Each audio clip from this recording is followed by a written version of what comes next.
Iran যুদ্ধের মধ্যে নীরবেই গাজার ভবিষ্যৎ যেন পুরোপুরি ইসরায়েলের হাতে চলে গেল। মার্কিন প্রেসিডেন্ট ডোনাল্ড ট্রাম্পের শান্তি পরিকল্পনা অনুসারে নিজেদের অস্ত্র সমর্পণ করার সিদ্ধান্ত নিয়েছে হামাস ও গাজা অঞ্চলের অন্যান্য সশস্ত্র গোষ্ঠীগুলো। সম্প্রতি এক চুক্তি অনুসারে গাজার সশস্ত্র দলগুলো তাদের অস্ত্র যুক্তরাষ্ট্র নিয়ন্ত্রিত শান্তি বোর্ডের কাছে জমা দেবে।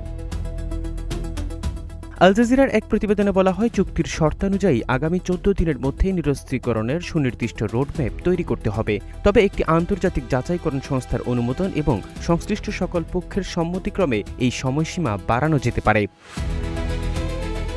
হামাসের আলোচনা প্রতিনিধি দলের সদস্য গাজী হাম্মাদ আল জাজিরাকে বলেন, এই আলোচনা অত্যন্ত কঠিন ও জটিল ছিল এবং আমরা যতটা সম্ভব সেরা একটি সূত্রে পৌঁছানোর চেষ্টা করেছি যা অর্জন করা সম্ভব ছিল। জীবন অবাক না করলে কে করবে? 28% মিল্ক ফ্যাটের অবাক করার সাথে ফ্রেশ মিল্ক পাউডার। জীবন অবাক করুক প্রতিদিন। তবে ইসরায়েলি বাহিনী তাদের প্রতিশ্রুতি পূরণ করতে ব্যর্থ হলে হামাস চুক্তির কোনো অংশই বাস্তবায়ন করবে না। নিরস্ত্রীকরণ বিষয়টি গাজা থেকে ইসরায়েলি সেনা প্রত্যাহার এবং ফিলিস্তিনি ভূখণ্ডের পুনর্গঠনের অগ্রগতির উপর নির্ভরশীল।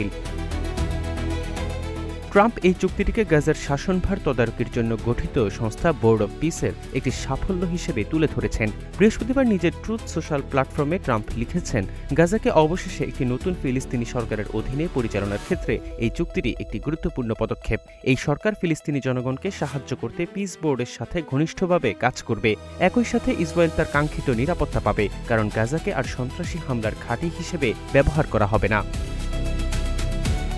আল জাজিরার প্রাপ্ত চুক্তির অনুলিপি অনুযায়ী গাজা একটি ন্যাশনাল কমিটি এবং ইন্টারন্যাশনাল স্টেবিলাইজেশন ফোর্স প্রবেশের মাধ্যমে নিরস্ত্রীকরণ প্রক্রিয়া শুরু হবে। এরপর ন্যাশনাল কমিটি অস্ত্র তালিকাভুক্তি এবং মজুতকরণ প্রক্রিয়াটি তত্ত্বাবধান করবে। এতে আন্তর্জাতিক যাচাইকরণ কমিটি পর্যবেক্ষণের ভূমিকা পালন করবে এবং ফিলিস্তিনি উপদলগুলো অংশ নেবে।